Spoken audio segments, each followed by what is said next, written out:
Dynamite Soccer 2000 is another unique and quirky style of soccer game that was released during the midpoint of the PlayStation's life cycle, that was again developed and published by a developer known as Amax in Japan. The game was originally released in Japan only, as with the entirety of the series, and it spanned 4 games in total that started off with Dynamite Soccer 98, then there was 2000, 2002 and then 2004. And the one main noticeable difference with this compared to other soccer games is its use of its graphics and even the style, as it has 3D elements for its environments, but it utilises 2D sprites for the actual characters or players that you use in the game. And because of the fact that these games were released only in Japan, funnily enough, there's actually very little information that you're able to find online regarding the terms of the game's background, development, even the reviews that it got. There doesn't seem to be much that you can find. If there is, it's probably in a different language, because I've spent time trying to figure out and learn more about these type of games, and just there's very little out there that you can find. So the only real solution to it is just to play the games and to see how they feel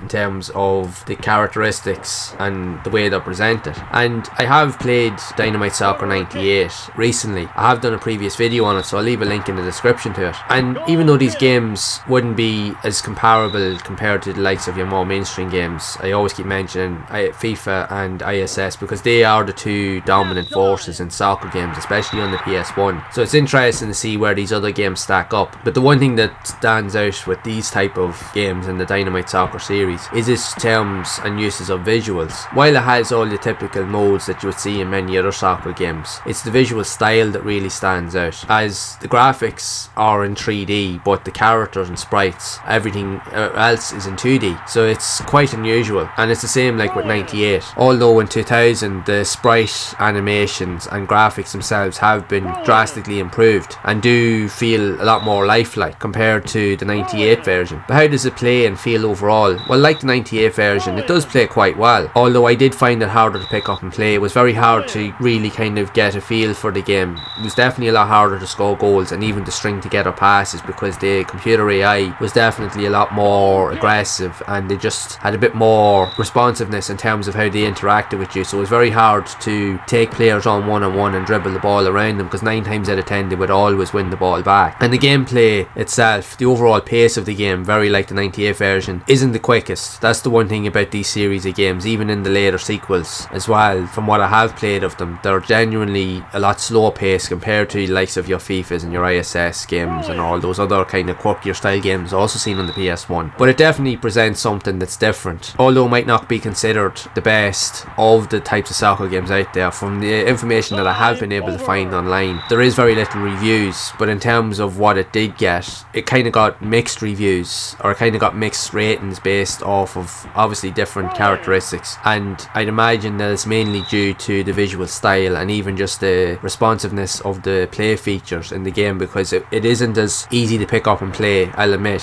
compared to your typical soccer game seen on the PS1, as it can feel at times a little bit on the clunky side, and it just the sluggish nature of the gameplay can somewhat put players off, because it just sometimes doesn't feel like you have full control over the game itself. Although you can still string together passes, you can dribble the ball around players, but the AI, and even with the later sequels that I found from having spent time playing them all, is that the AI in each game gradually progressively gets harder with each version of the game. So it definitely is harder to take any sort of grip on the game, to take any sort of advantage, to have a chance of winning. But at the same time, like, I love the quirky style nature of the games because they're very different, and it's unusual because these type of games, I think during the early days of the PlayStation, these games would have really done well. But it's unusual because these games started to come out around the midway point or a few years after the PlayStation had been released. So it was unusual to see these type of games starting to show up at that time, because you had the likes of FIFA that was really coming into its own. Again, ISS Pro was coming into its own, and they became the two dominant forces in soccer games on the PlayStation. But I think had the games like these here been released during the earlier days of the PlayStation, I think these games just would have just blown up in all respects. Even I know with the 2D visuals, but back then during the early days of the PlayStation, people were just ecstatic just to get to play any type of game that even looked looked even somewhat like this, even before the likes of the more heavy hitters and the more graphical elements you would have seen in games. People would have loved these type of games back, say in 1995, 1996. People would have just slapped these up and played them for ages. But it is what it is. It's just they're type of games that suit a different dynamic and a different style of player or different characteristics. And it is a fun game in its own right, although it can be quite cumbersome and quite difficult to pick up and play. But you will get enjoyment out of it once you get the hang of it. But with the language barrier can put people off, because it's sometimes it's hard to know really how to navigate through the menus and so forth. But if you do have a grasp on the Japanese language, you will be able to figure out some of the nuances that the game has to offer. But it is a decent experience in its own right, and it is worthwhile trying out, especially if you're looking to play something a little bit different, a little bit quirky. And I would love to know your thoughts on Dynamite Soccer